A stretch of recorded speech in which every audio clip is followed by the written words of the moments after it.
ఇక్కడికి వచ్చినటువంటి ముఖ్యులు కుల సంఘ పెద్దలు మరి జాతీయ అధ్యక్షులు మరి ఆర్ కృష్ణయ్యన్న మరి జాతీయ అధ్యక్షులు భద్రకృష్ణన్న ఆధ్వర్యంలో మేము గత 100 రోజుల పైనే అయింది.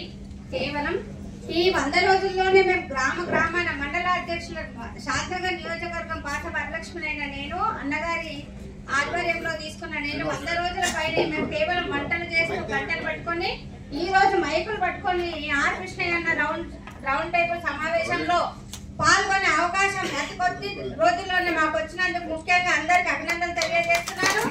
మరి 100 రోజుల్లోనే నేను మండల అధ్యక్షులను చేసి అసలు బీసీలం అంటే ఏంటి అని గ్రామాన కమిటీలు వేస్తూ మేము ఈరోజు బీసీ మహిళలు అంటే నియోజకవర్గంలో ఒక పెద్ద ఎత్తున మరి పేపర్లో కానీ సోషల్ మీడియాలో కానీ ఎందుకు ఇది జరుగుతుందంటే గత మన స్వాతంత్రం వచ్చి 77 సంవత్సరాలు అవుతుంది.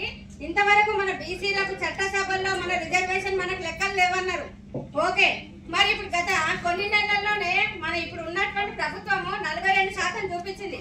42% చూపించినటువంటి ప్రభుత్వానికి మరి స్థానిక ఎన్నికల్లో మీరు చూపించినటువంటి మీ లెక్కలు అడుగుతున్నామన్నా, మాకు కొత్త లెక్కలు వద్దు, మీరు చూపించిన లెక్కలే మాకు ఇవ్వండి.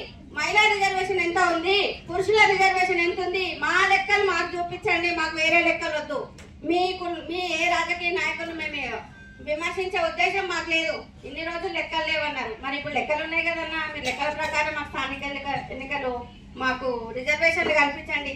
లేదంటే అన్న ఇప్పుడు బీసీ ఉద్యమం మన ఆకృషి అన్న బీసీ పిత, ఇప్పుడు జాతిపిత ఎట్లనో మాకు బీసీ జాతిపిత మాకు ఆకృషి అన్ననే ప్రతి మహిళ రోడ్డు మీదకి వచ్చి ప్రతి బీసీ మహిళ రోడ్డు మీదకి వచ్చి ఉద్యమం చేసే పరిస్థితి వచ్చింది.